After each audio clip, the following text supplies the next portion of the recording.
Well, good morning, everybody. Welcome to the Underhood Show presented by Mel Hambelton Ford. My name is Phil Nightingale.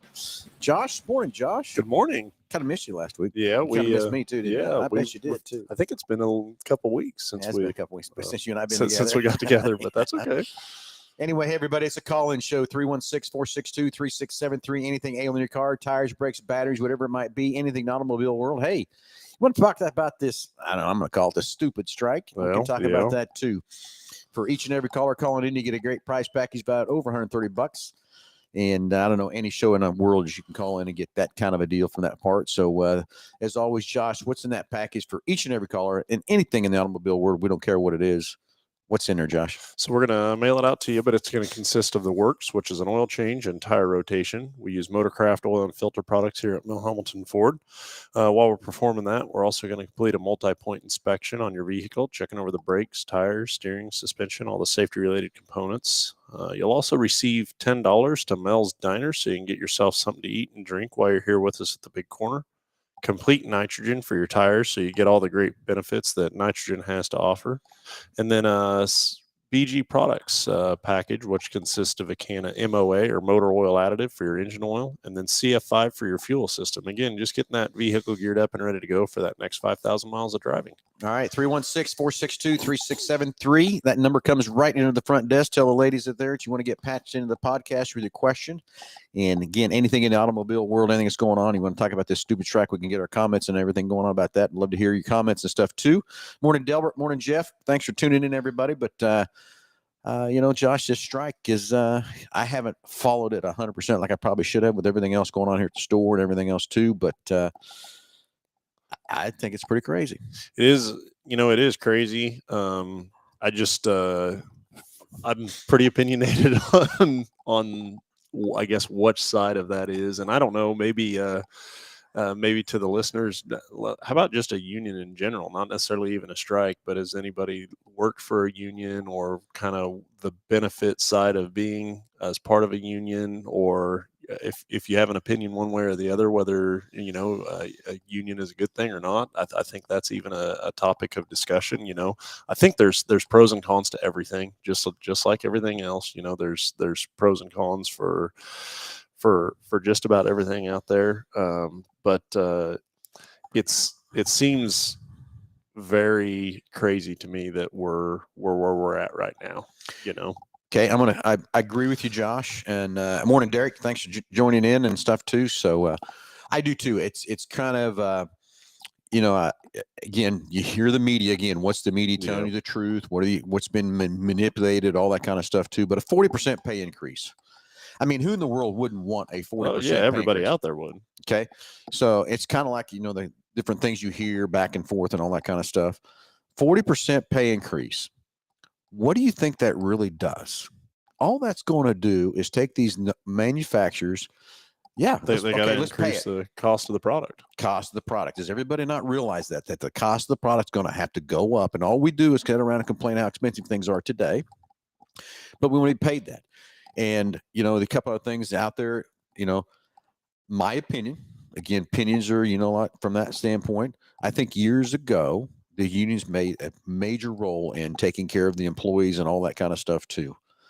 But I heard a number the other day that how much money the union makes off these off their people, and they want to talk about how much the executives are making the big decisions, the right decisions or wrong decisions on what has to happen to these corporations, and they want these skilled workers to get paid like these executives.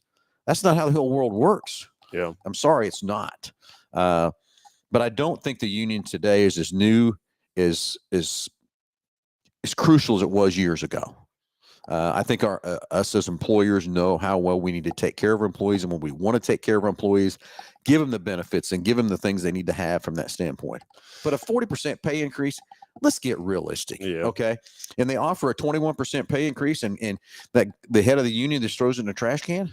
Where's the professionalism here? Yeah. And he wants to talk about when he's negotiating with one of the executives that are sitting in his second home or wherever. Well, he did that. He earned that money for making the right decision to make the company the right kind of money. If the company doesn't make money, how do you pay your skilled workers? Yeah. It just doesn't make sense to me. I mean, that is, I don't know. I think that's a lot of the principles that, America was built on, is that you could go to work and, advance yourself by learning new things and growing, within your career. I mean, if you want to make those big dollars like the executive is, go to school, do what you got to do, do something different.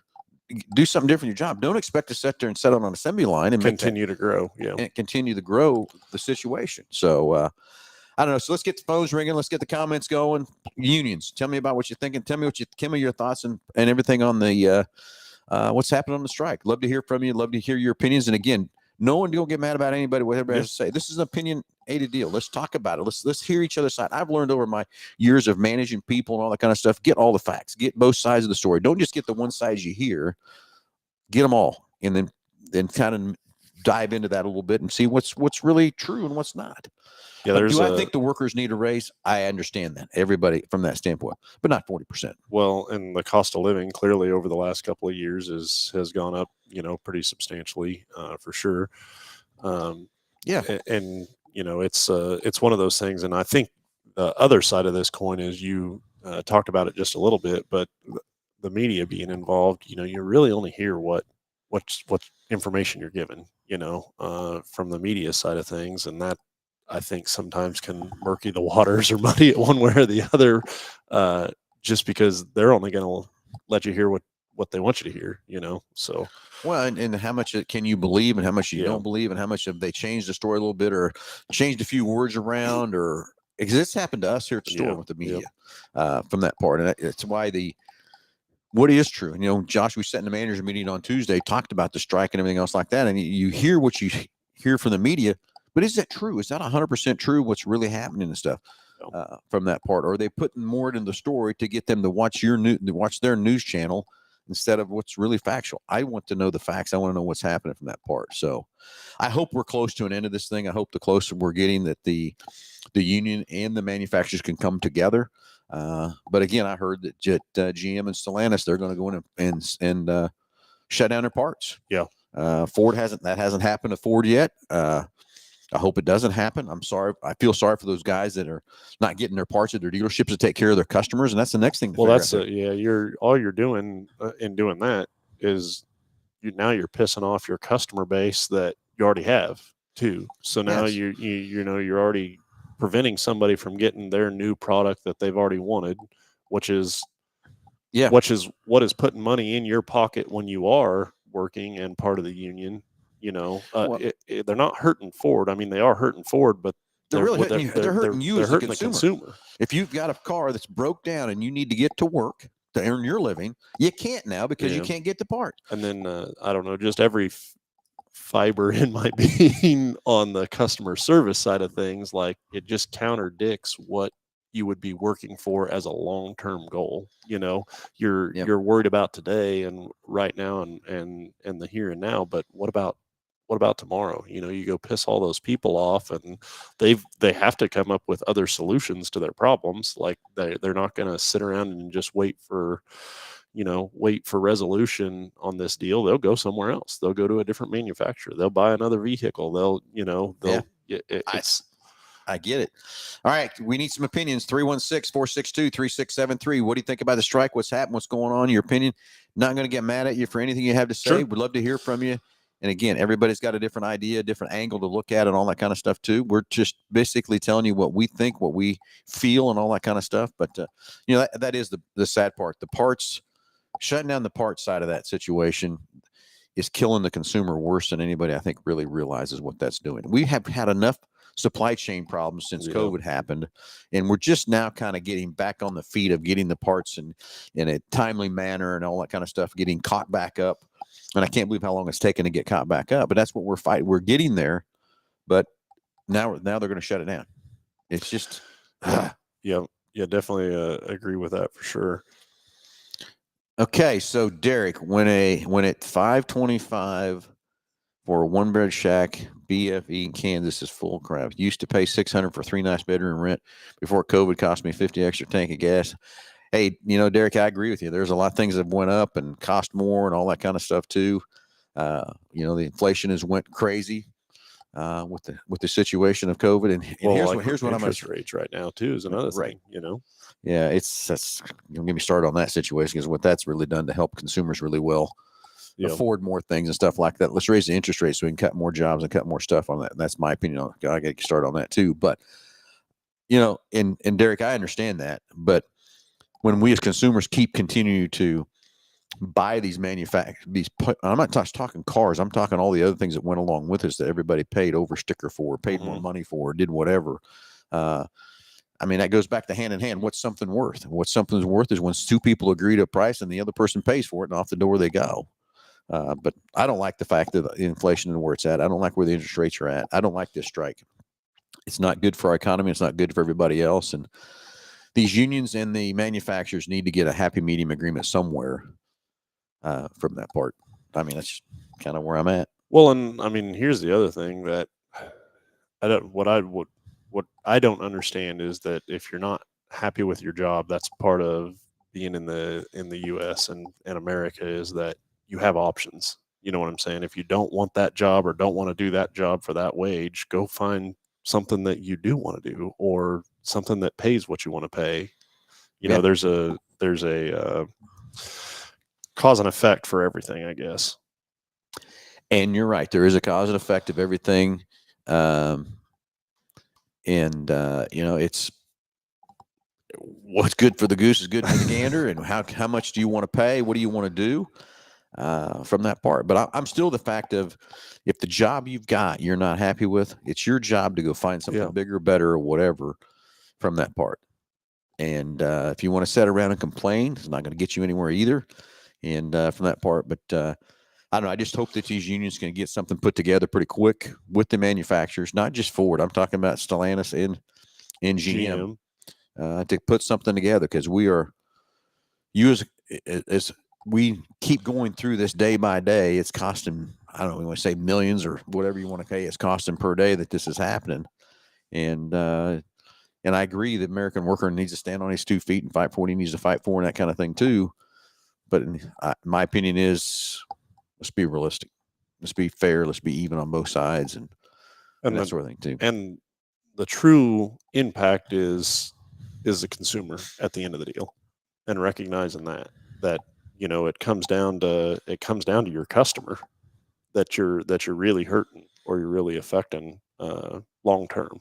And that's the part that I guess that probably bothers me the most, is that eventually it's going to hurt Ford in the pocketbook when they strike and stuff like that, but long term, just what you're doing to the consumer at the end of the deal. For sure. I get it. So anyway, God, I got it back. Look at that. It's fast on the draw there, Josh. Our sign in the back went away, but I got my mouse here now. The new FTC rule says 15 minutes. It's got to go to sleep. So guess what? I got my mouse here to pick it up. Got it there, ready to go. Chad, good morning. How you doing, buddy? And so we've got some kind of exciting stuff that happened around here this last week. I don't know. We've got all these new horses in the stable. We do. I kind of forgot about that too. They're kind of leaving as fast as they come in, though. Too. Yeah. The 24 Mustang is here, and let's get it out on the table here real quick. Everybody thinks it looks like a Camaro. No, it doesn't. Come in and see it in person. The pictures don't do it justice. Everything else, that part, the tech inside that car is incredible. Yeah. From that part, that whole dash. I set this black one, like from the passenger side all the way across to the driver's side, is an LCD screen. LCD screen, And the settings you can do with it, the different years. They even got dash settings to go clear back to the Fox bodies. You could change the dash to look like an old Fox body. Oh, really? Too. Yeah. So I don't know. I hadn't played with one or anything. In fact, just this morning is the first time I sat in that black one out there. And so It is a cool car. I seen the first one got totaled out too. Someone got a little crazy. And I couldn't tell if it wrapped around a tree or wrapped around a pole, but it is done, toast, out of here. I don't know where that was at or whatever, but lots of power, lots of fun, everything else in that part. The exhaust modes are pretty cool too. There's 3 different exhaust modes on them. I mean, they've got the drifting brakes. They've got, I mean, there's all sorts of the line lock. Just the tech that they're putting into those cars just for the performance side of things, I think is pretty intriguing. Well, what I tell you where I'm most excited about that car is this is, it's a brand new car from ground up and the tech and everything that's in it and from that part. But I hate to guess, we've seen the GTD, the 300,000 miles, $300,000 car, but I've been told it's 400,000 time to get it equipped and stuff like that too. But just think about where that car is really going to go. And everybody's asking, Phil, when you get one? You know what? Until they build one with more horsepower than my GT500, I ain't getting one. I can't do that. But do I think they're going to come out with something like that will have to be in my bubble? Yeah, I think so. I think it's coming, and it's going to be interesting to see what they do with that car. But if you haven't seen the 24, we got a couple sitting on the showroom floor. We got, of course, the one of them I'm going to show from is an ordered unit sold and leaving here shortly. The other, we got a black GT, and I think there's a black EcoBoost out there too. And then that gray one, or the gray one, that's Azure gray. That's the one. Yeah, that was ordered in for a customer, and I believe it's leaving today, I think, but don't quote me on when it's actually leaving or whatever from that part. So, yeah, here Jared just sent the picture. I've seen this one. Jared, I think maybe Jared Shivers just sent us a picture of the 24 Mustang totaled out. I'm thinking, Josh, what happened there? Jared was driving and didn't know how to drive the car and lost control. I think that's what happened. He couldn't handle the horsepower that it's got. He's not used to that horsepower that a Ford produces compared to the Chevrolets that he's used to driving. And it got away from him. Well, there would have had to have been alcohol involved in that deal, but yeah. Well, yeah. So anyway, there's the picture. I wish we could figure out a way to get it up on the deal, Josh. But throw it up on the screen so everybody can kind of see that. So we'll get to working on that here just a little bit. But I do think that's what's going on. And Jared is one of our guys we've known for a long time. He worked with us in Hutch and lives up in the old northern side of Kansas now from that part. But he's a true diehard bow tie guy, which we used to be, but now we're kind of on both sides of the fence, and he kind of likes to rub it in a little bit. Okay, there it is. But yeah, I do think that's what's happened. I think Jared wasn't used to the horsepower that Mustang puts out, and it got. You can't tell if it got around a pole or it got around a tree. Hit a pole, or that hit a tree pole or something. But it does look like it. Whatever it was, it didn't give. No, and there's some pictures of it inside. And Jared says, no reason to go there. I'm just sorry that you can't handle the horsepower that Josh and I can now handle that you're not used to. I get it from that part, but it is kind of crazy. How would you like to feel like that? The guy that just bought that and did that. Facebook famous, baby. Going viral. Going viral. For sure. Okay, Kelly, keep laughing about my shirts. That's going to be another thing we're going to do. Hey, 316-462-3673. Hey, get on the phone here. Love to hear about your opinion on the strikes, questions, and whatever you're seeing or whatever out there in the media that everybody's putting out there. Want to talk about this 24 Mustang, anything in the automobile world? Let's get the phones ringing. 316-462-3673. That number comes right in the front desk. Tell the girls you want to get passed into the podcast. We'll get you on the air here. Get you that great price package, about over $130, and make it happen. So the other thing that we did here the other day was the Ranger training. Did you happen to sit in on any of that? Well, I started to. Okay, that's the next thing we got to talk about. An all-new Ranger, ground up, brand new. Anyway, I started to get into the training and got pulled away and everything else, too, from that part. But, yeah, we do have the 24 Ranger. It was a Lariat version that they had here, and it's bigger, it's longer, it's wider, more power, more torque. Everything's just totally different on that truck.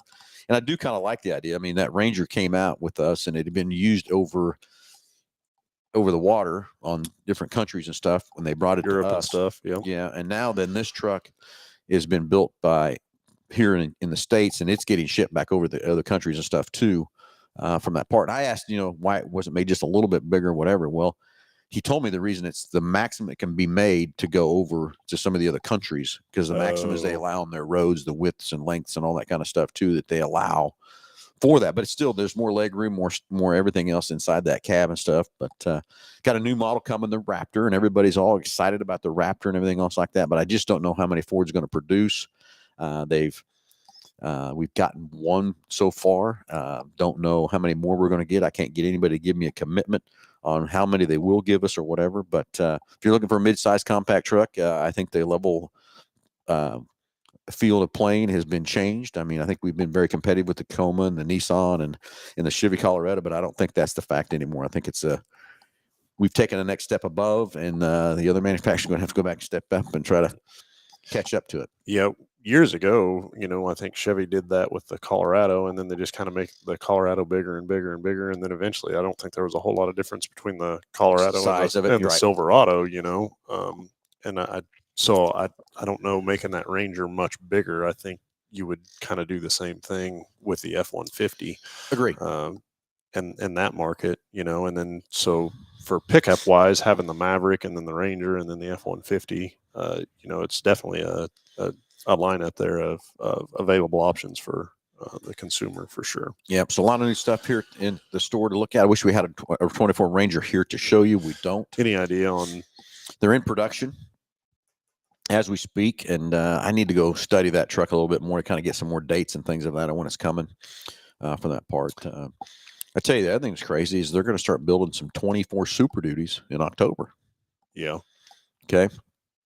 So again, the new Super Duty was redone in 23. So excited to get some more 24s in here and stuff. I still got quite a few 23s coming, which is cool. Hopefully by year end, those will be here ready for people with their tax breaks and all that kind of stuff too. 24 F-150, all refreshed up and some neat options and things on it, but they're not going to start building that truck until January. So I don't think we'll see any of those trucks in February, maybe March before we'll see any of the 24 F-150s. Before you get it clear to buy on those.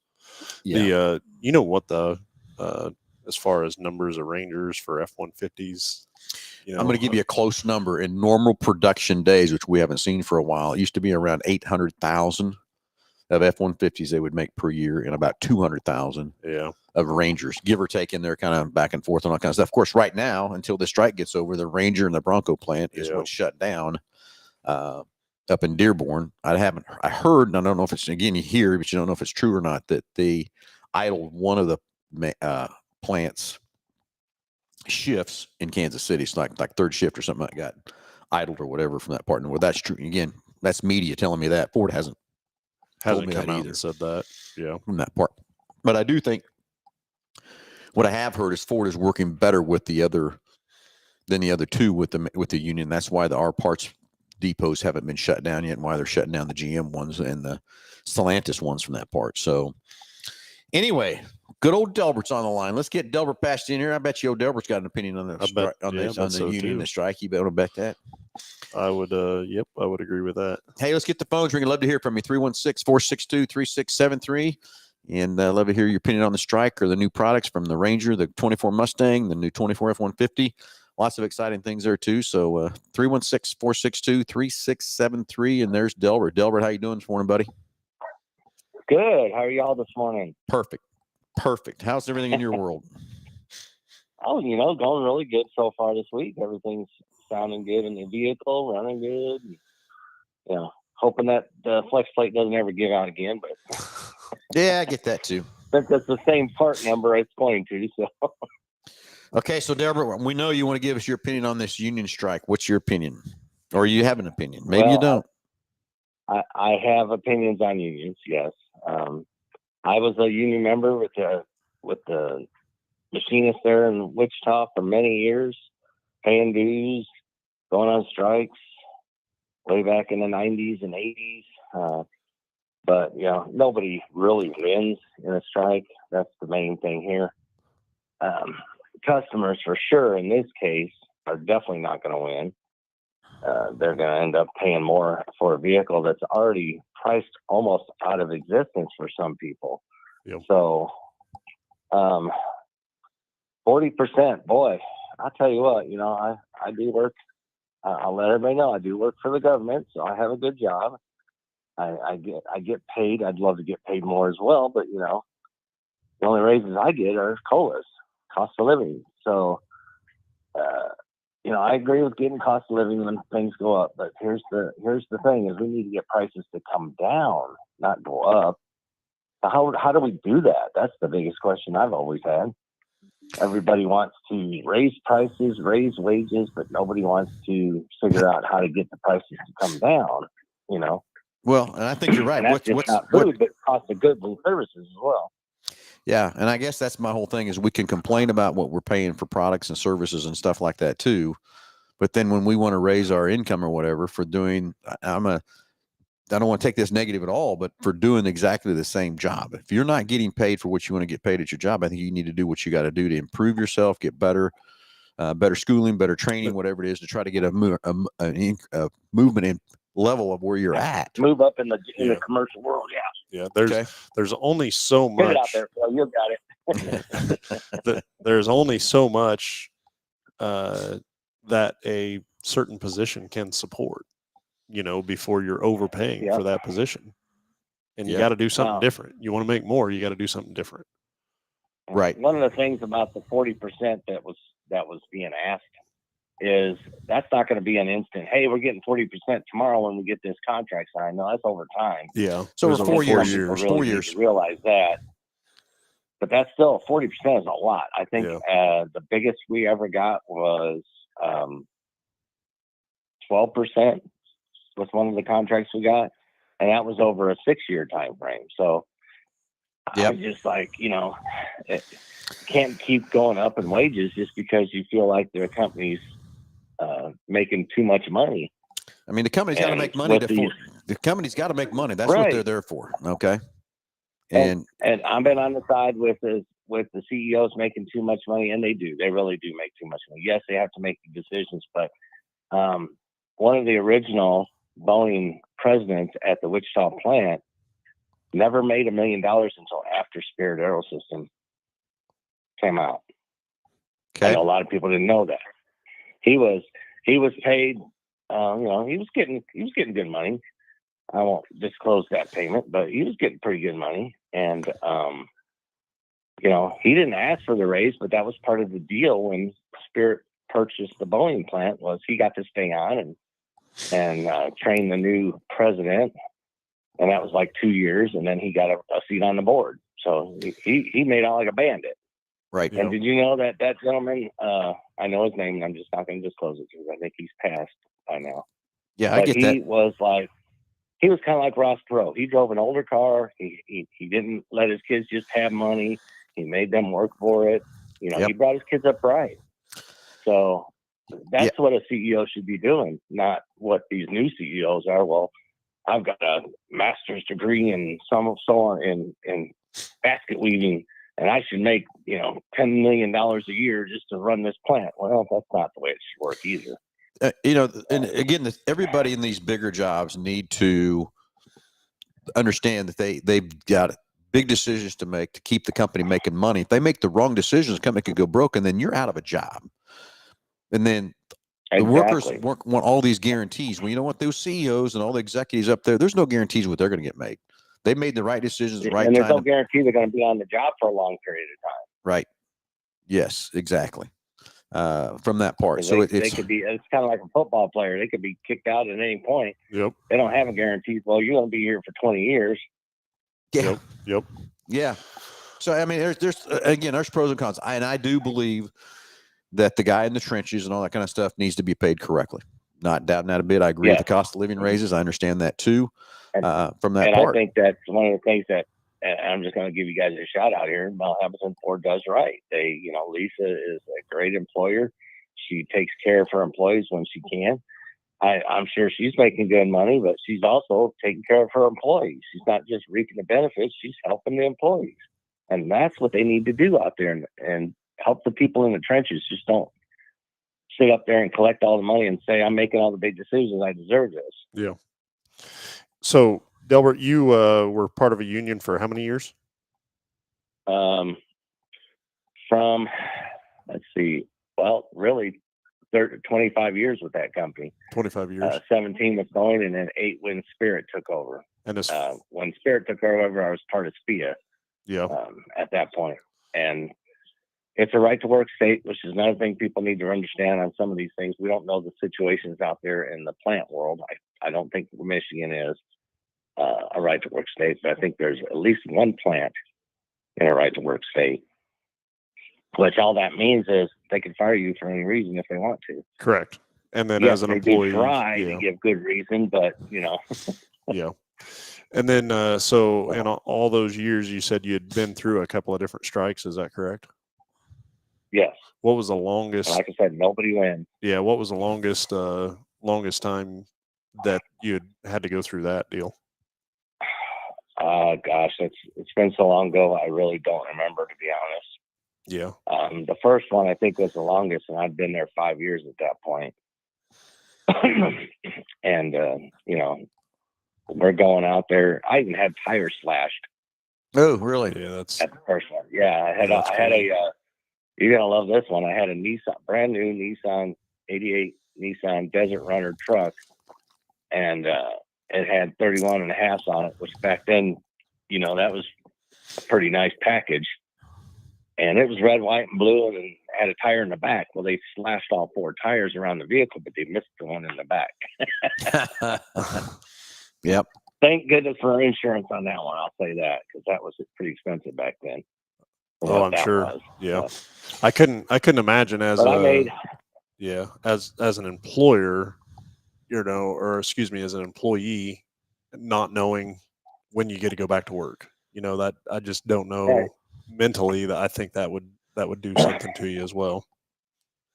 Well, I don't know. And there's always talk that on the picket line, there's always talk, well, what are these guys actually trying to get us?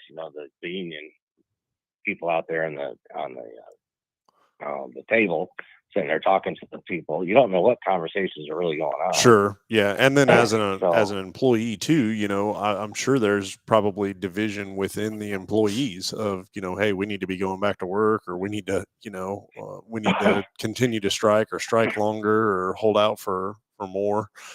So then you have kind of that division going on too. I think that would be tough. Yep. Absolutely. You're absolutely right there. Yeah, and and Delbert, just like you said, no one wins in these strikes or anything else from that part too.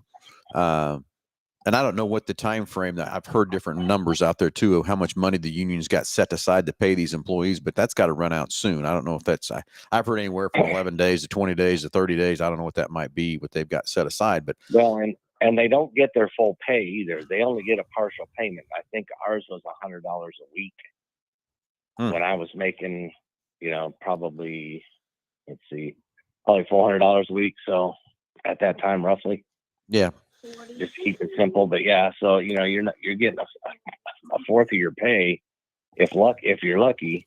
I don't know how theirs is situated, but that's how ours was. Sure.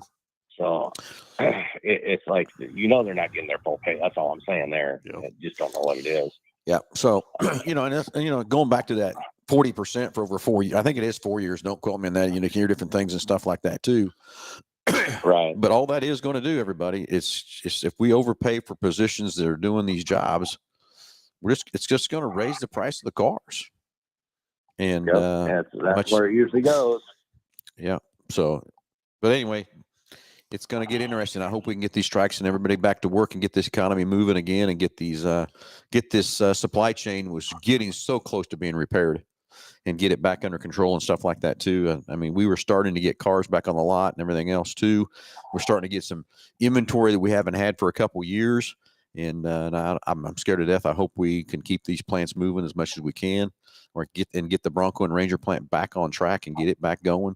So hopefully they're getting close. Get those chips working. Yeah, exactly. So, when they're sitting there on the lot. So I will say this: we had, my job requires us to have a vehicle and to tow a trailer, and we had a 2011 Ford F-350 dually, diesel and all that. I don't remember the size of it, but we had to turn it in with 13,000 miles on it. It ran perfect.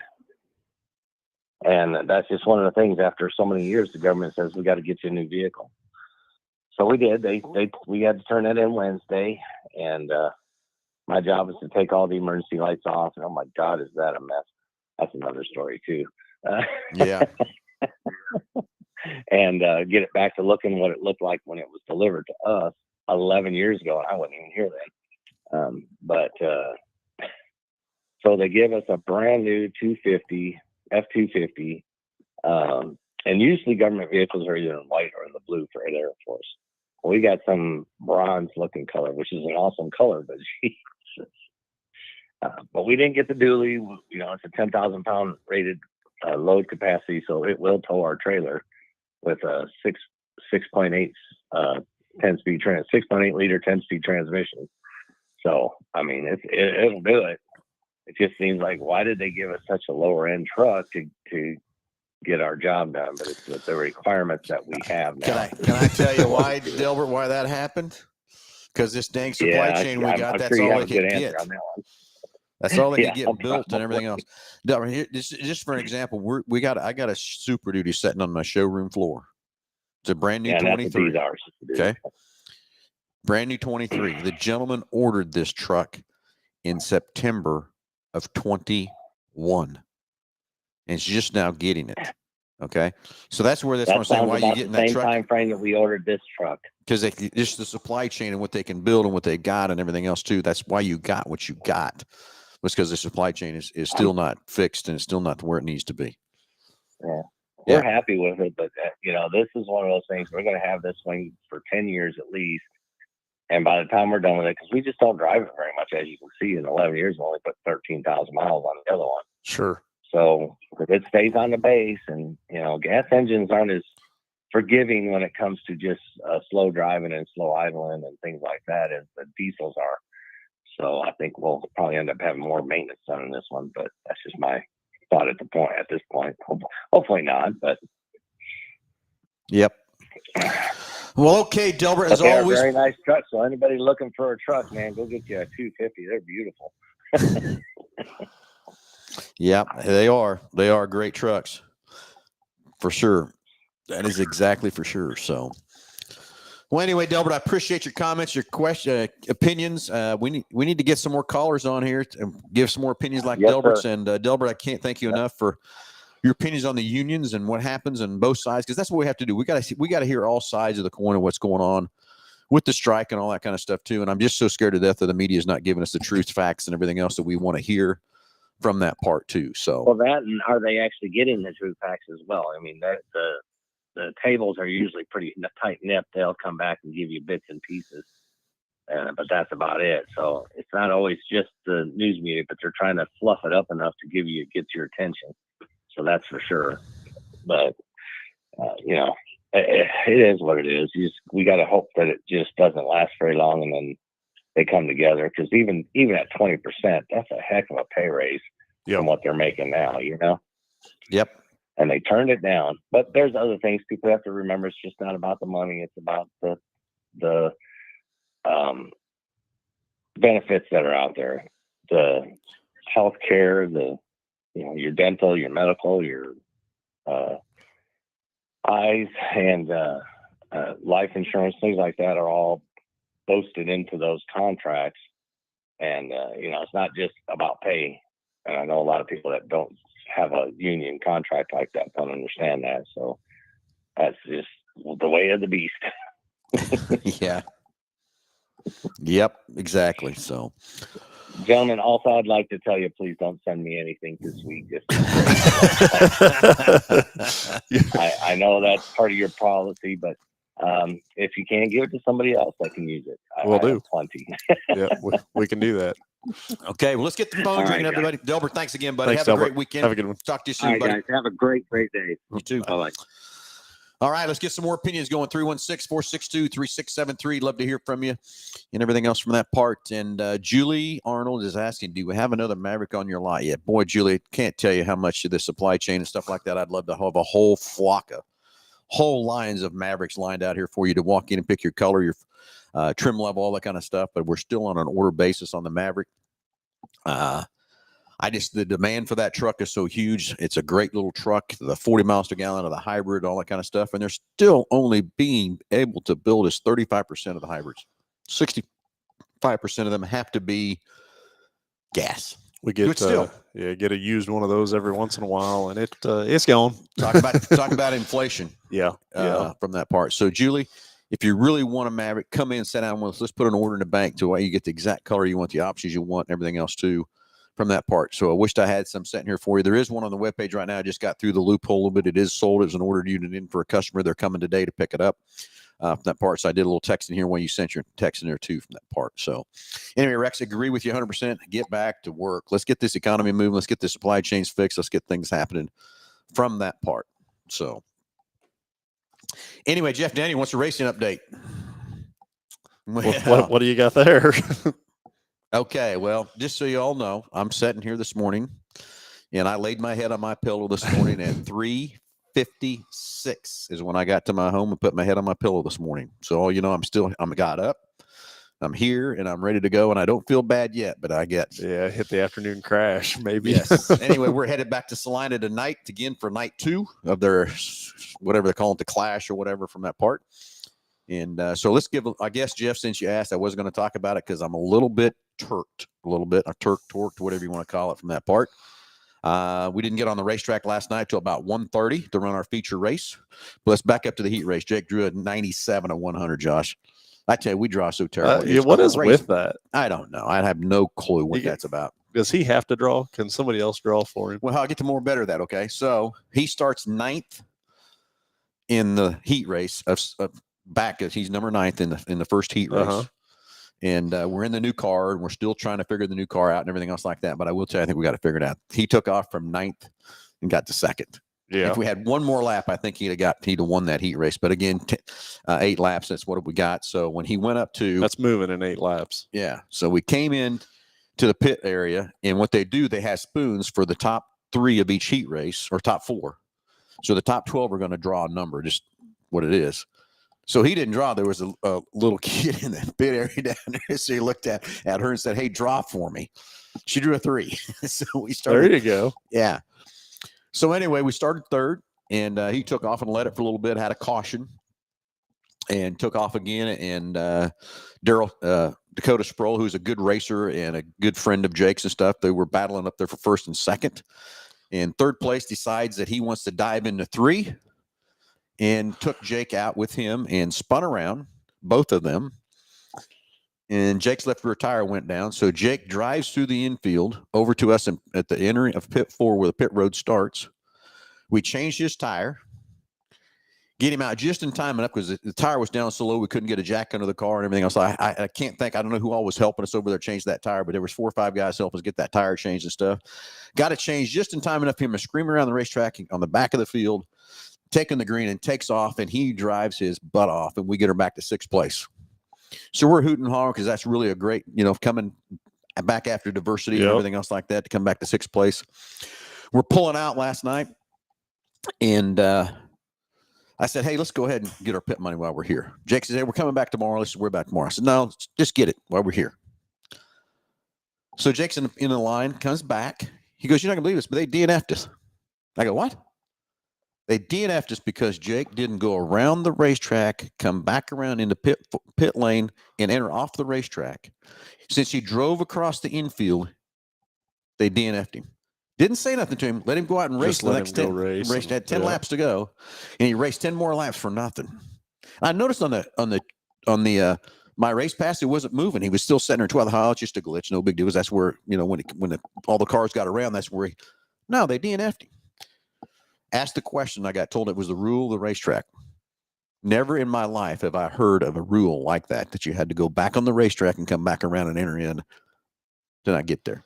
Of all my years of racing. But if it's a rule, it's a rule. Yeah. But you know what I don't like about it? If that's your rule and that's what you're going to put in place, and when you have a driver's meeting, put it out there so everybody knows that if you get in a wreck and you come in the infield, you're DNF'd. You're disqualified. Don't tell after the fact. Don't let it go up to the pay window. Don't let us keep racing. You should have been on the race receiver telling Jake, "Hey, you're out. You're out, buddy. You need to go." Okay. The guy that took him out coming in 3rd place, he tried to go back in, but he spot back, and they told him, "Oh no, you go to the back." Well, he just went off the field because he was mad at. But he's the one that caused the wreck. He dove his nose in there, shouldn't have put his nose where it should have been. But I just don't like the fact that after the fact, if the rule's a rule, okay, then tell him you should have told him when we come through the infield, they should have come over the speaker and said, "Okay, Jake, you're done." Yeah.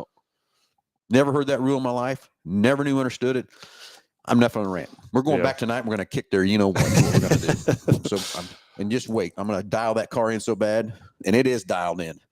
So anyway, Jeff, that's the racing updates that happened to Team 3J last night. Look out for tonight. And hate to tell you, if I was that 30 car, I'd look out too. Jake's a little bit torqued too. So Sure. anyway, hey, let's get some more opinions going on. We only got a few minutes left on the show. Anything in the ailing your car, tires, brakes, batteries, anything in the automobile world, anything you want to talk about this strike, whatever. Delbert has some great comments and stuff too, but I still love your best one out here. Rex Stigero says, get back to work. Let's go to work. Let's go earn a living. Let's go earn what we deserve. Okay. Yep. And I agree with that. Those workers, I want you to earn, and I want you to earn what you deserve. Everything else, I do. But let's get realistic. Let's get realistic on both sides of this deal. Let's get back to work. Let's do what's good for the economy. Let's do what's good for everybody. And let's stop hurting At the end of the line, the let's consumer. go back. We talk about the parts side of that too, Josh.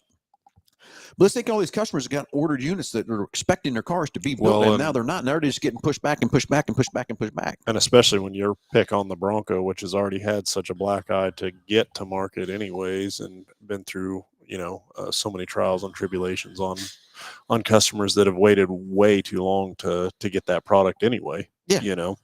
Yeah. So anyway, any other questions, comments whatsoever? Let's get on the phone. 316-462-3673. Love to hear from you. And give you that great price package, right? Yep. The other thing I wanted to talk about I hope you're going to talk about what I think you're going to talk about. Was this next week? It starts Monday and Monday. So it's Tuesday. Tuesday. But yeah, that's where I was headed. Okay, let her rip. So let her rip. Everybody listening, because you're going to be excited about this. This is really cool. Yeah. So Tuesday starts for us a buy 3 get 1 free on tires. So you got the 26th through the 30th. So if you are in a spot where you need some tires, or even if you're getting close, you need to be definitely taking advantage of this. So this is huge, man. We talked a lot in the show just about consumer goods and how they've increased, or the inflation on that stuff. And now's the opportunity to win one for sure. So it's going to be on around the wheel or Ford program tires. So it's not going to be every make and model, but there is 16 different manufacturers that this would apply to for sure. So it's a huge deal. It really is a huge deal. And that last week we are going to be hoofing it, trying to get everybody taken care of. And so make sure that you get on the stick and get with us so that we're sure to have your make and model attire that you want for your vehicle available, and then also that you have a appointment or a time slot to get that thing taken care of as well. So it is going to be a huge deal for us, and great for the consumer as well. Yes, exactly. So buy 3, get 1 free. Exciting times. I know we've been getting everybody ready for it and stuff like that too, but it doesn't start till Tuesday. So yep, that's correct. If you're even close to needing a set of tires, this is the time to get it done and get some tires done and save some money and everything else too. So especially this time of year, I don't even want to say it, but we're definitely coming up on fall, and right around the corner is going to be inclement weather and stuff like that. You definitely want to make sure you're going through that season with good tread on your tire on your vehicle for sure. Exactly. So Josh, we're coming right up in the end here and stuff like that too, and no more callers, no more nothing. So what I kind of love about this, when you've done already, we had to stay on here for the full hour. We don't have to do that now to keep everybody entertained and stuff like that too. But anyway, let's recap real quick. The new 24 Mustang is here. Come out and check it out. Lots of exciting stuff coming here too. I do tell you, if you're looking for the Lightning or the Mach-E, and I had a statement put to me here the other day. We love our F-150s, we love our Super Duties, all that kind of stuff. For every Lightning that Ford sells, it gets them to be able to produce 10 more F-150s because of the cafe ratings and stuff out there too. So if you can look at one of those or whatever, I'd love to help you with that. The Mach-Es are really starting to take off because we got some stock now. Yeah, the availability of it. So new Ranger is going to be here shortly. Everything else from that part too. And let's just hope this strike gets over. Let's get a happy meeting between everybody. Let's make this economy get going. Let's get this America working together. As Rex says, let's get back to work and get this strike over with. And hopefully everything can kind of mellow out a little bit and cool out stuff too. So hopefully we get close to getting this strike under control. But remember, Tuesday morning, if you need tires, how long does it go for? Did you say? It's the 30th. So Tuesday through Saturday. So it's only a 6-day or a 5-day 5-day sale, which is it's kind of crazy, but that's okay. We're ready. Got the staffing, definitely got the inventory and stuff like that to get you taken care of. So, well, but as much as I got to say it, everybody have a great Saturday. Thanks for watching. Thanks for listening. Thanks for all the comments. Thanks, Delbert, for calling in on your comments and stuff like that too. Everybody, have a great Saturday. Be safe. Be fun. We'll talk to you next Saturday.